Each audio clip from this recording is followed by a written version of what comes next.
Welcome to the Coffee Snobs podcast, where we just really love good coffee. So grab your cup of coffee and join us each episode as we explore any and everything coffee related. From pour-overs to lattes to the coffee experience, we explore it all because life's too short to drink bad coffee. Here we go. Welcome to the Coffee Snobs podcast. This is episode 3, Summertime Coffee. My name is Tyler. Once again, I'm joined by Chad and Aaron. How's it going, guys? Oh, it's good. I'm good. It's good. Good. Yeah, doing good. Drinking coffee. Drinking coffee. So what is new in the coffee world with you, Aaron? Well, I ran out of coffee this morning, so really sad about that. How do you run out of coffee? Mismanagement. Mismanagement of inventory. Are you really a coffee snob if you run out of coffee? Well, possibly yes, because I just won't go to the grocery store and get a bag. I want something that's roasted with care, and I feel like anything on the shelf is. It doesn't have a label that says roasted with care? No, it doesn't. It doesn't. And so, I mean, I did get a cup of coffee this morning, and I came to where we're recording, which has really, really good cup of coffee, and I'm at Lock Dock and have a really good. It's important to keep a good inventory. It is, and even have some backup for your backup. I learned that from a wise man one time. Well, always have a backup for your backup. Have a backup for your backup. And currently, this moment, I think today I'm drinking Sugar Creek, but it's a Lock Dock specific roast. Is that not correct? Yeah, I think I'm pretty confident that those beans that were in the hopper were Peru, which I had it. I had it down here earlier. It's Peru with. I'll tell you what the notes are because it's been one of my favorite. Sweet, acidic, toffee, chocolate, nutty. And it is really that is. Was that what you would say that is? I would say that's what it is. And currently, it's just an Americana. 19 grams and then enough water to suffice it. Well, that set the tone for the snobbery. There it is. I'm drinking my 19 grams. Hold your pinky out as you sip that. Alrighty, well, me personally, I have been currently drinking some Onyx coffee. Onyx is a roaster out of Arkansas that I was recently turned on to. They do small batch stuff, but so far I've been really impressed. It's some good stuff. Yeah, they do some really good stuff. And we have a local place here, Undercurrent, that sells Onyx. Yeah, just found out about that. A local shop, what do you say, Undercurrent Coffee? So hoping to try that out pretty Where's soon. Where's Undercurrent? The New Duke area. That they're going in there. They're not there yet, but they're up at Optimus Park? Uh-huh. Okay. But they're in just a reminder, we are in the Charlotte area for right now. Yeah, sorry about that. That's it seems like I've heard the name, but I've never been there before. There's but they're selling the Onyx there. Yes. Yeah, that's their roaster of choice. So that's awesome. Cool. All right, guys. Well, on to today's main topic, summertime coffee. We are, as we mentioned, we are here in the Charlotte area, and in late May, gosh, we had 5 or 6 days consecutively of 90-plus degree weather, and it was just miserable, to be honest with you. I'm not a huge fan of the heat and humidity, so that got us to thinking about your summertime coffee drinking habits. Do they change much when it's hot outside? Because nothing says I want some hot coffee like 4 p.m., 100% humidity, Charlotte weather. And when you're drinking it inside in air condition, you can. This is true. That is, yeah. This is true. But sometimes you're going to want some cold coffee in the summertime. So we're going to go into a little bit about different types of cold coffee. Cold brew. So, Tyler, start us off. Can you give us a description between cold brew and like an iced coffee? Is there a difference?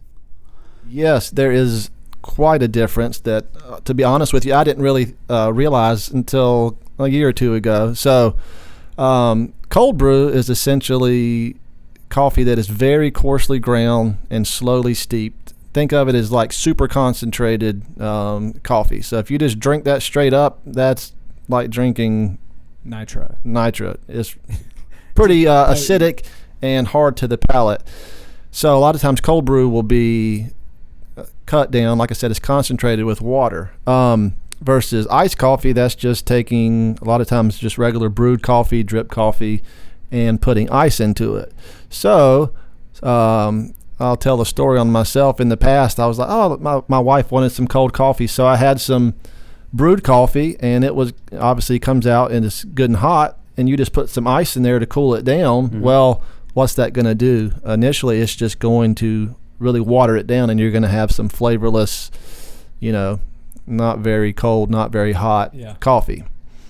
So that's the main basics, or the difference between cold brew and iced coffee in a nutshell. So the question for this episode is, Chad, do you change your coffee habit in 90-degree weather? No, I don't change the habit. I pretty much do the same thing consistently day in and day out. But I will. I'm thinking about it. I'll do iced coffee or an iced latte or something like that.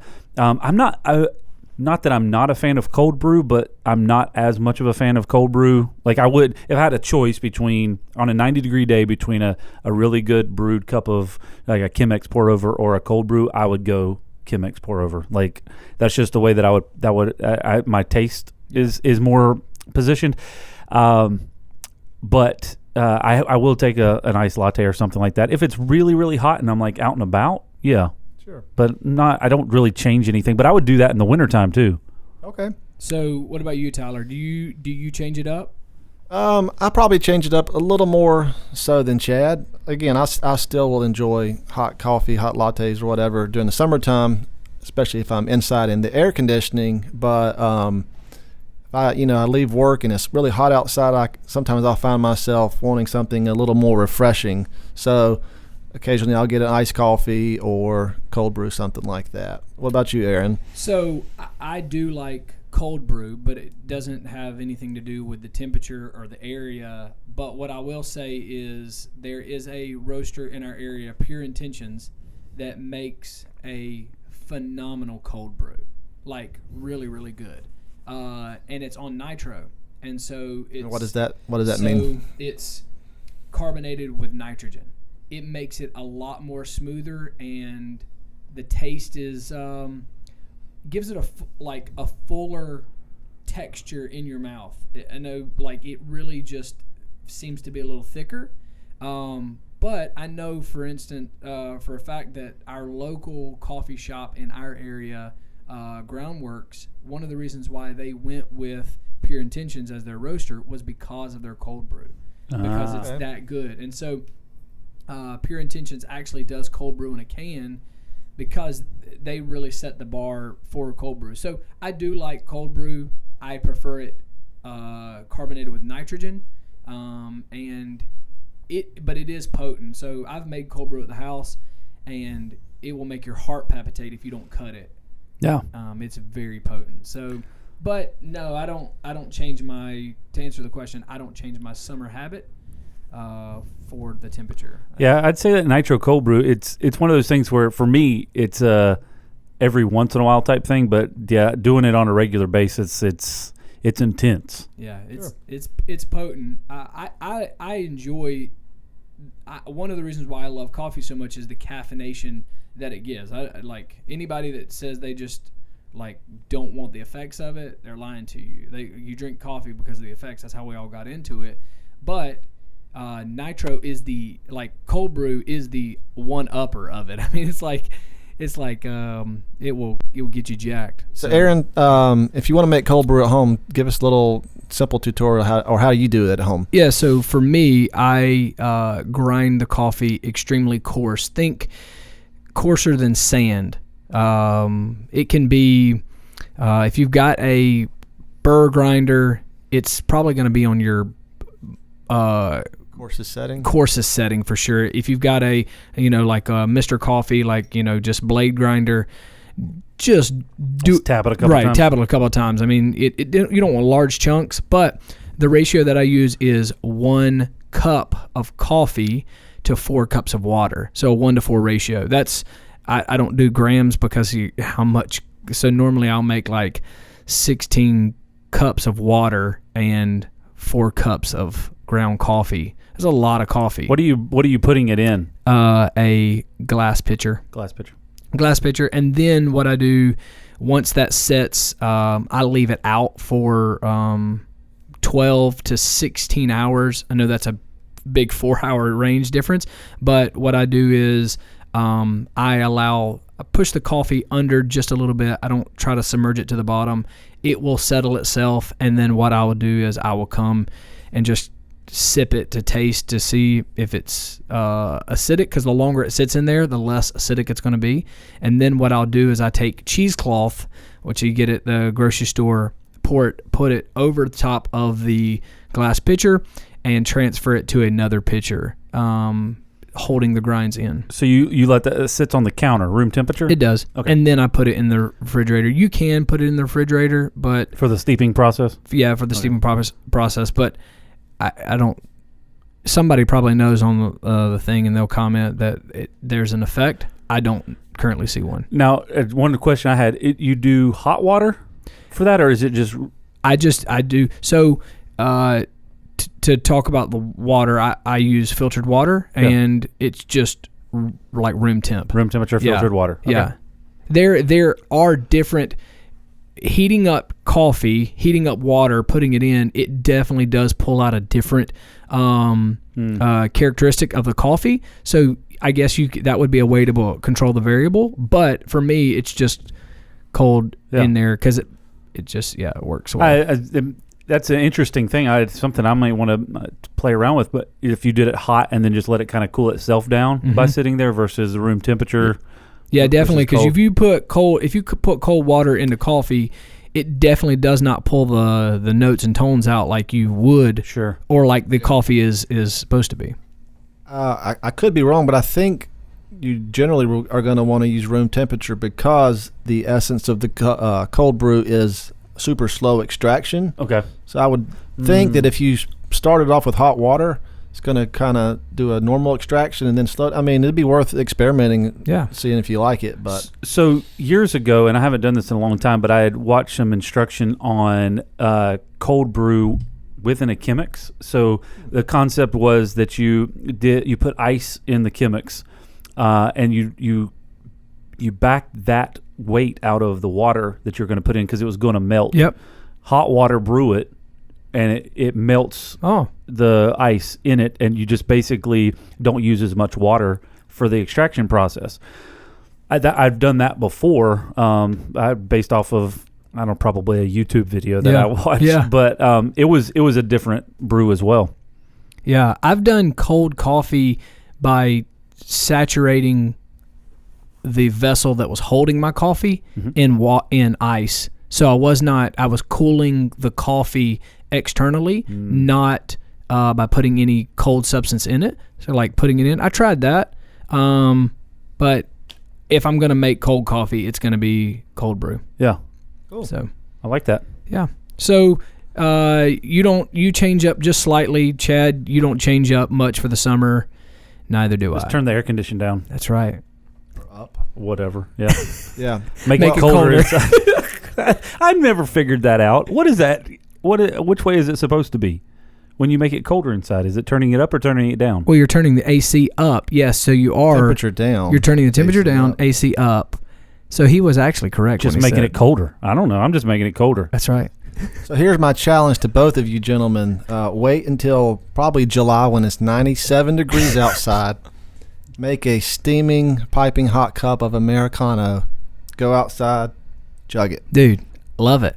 Challenge accepted. Consider it done. Oof. Consider it done. All right. Well, that about wraps this up for today's topic, summertime heat and cold coffee. Join us next time as we will be discussing traveling and getting good coffee while you travel. For now, if listeners want to find out where we can find you, Chad, tell us again where we can find you. All the social media platforms, you can search Chad Lingafelt, or you can search the Coffee Break Podcast, and you'll find me. Lockdock Security, you'll find most things, but Google is a good place to start. The Google. You'll probably see my face pop up a couple of times, maybe some older pictures, but yeah, that's where you can find me. What about you, Tyler? Where can we find you? Well, I am not quite as active in the social media platforms as Chad or Aaron here. I am on the Twitter and the Instagram. My handle is Dancy, Tydancy. However, like I said, I do not post that much, so you're not going to find as many results as with Chad and Mr. Aaron. But if you search anything Disney World, then you may pop up as a comment. Yes, he will be a Disney vigorous commenter, enthusiast. Yeah, I'll be scrolling through Instagram, and all of a sudden I'll see Tyler Dancy's quote. Yeah, comment. I saw one that you did on Casey Neistat's post the other day. I was like, what? What? I was like, seriously, that was what showed up for me too. Yeah.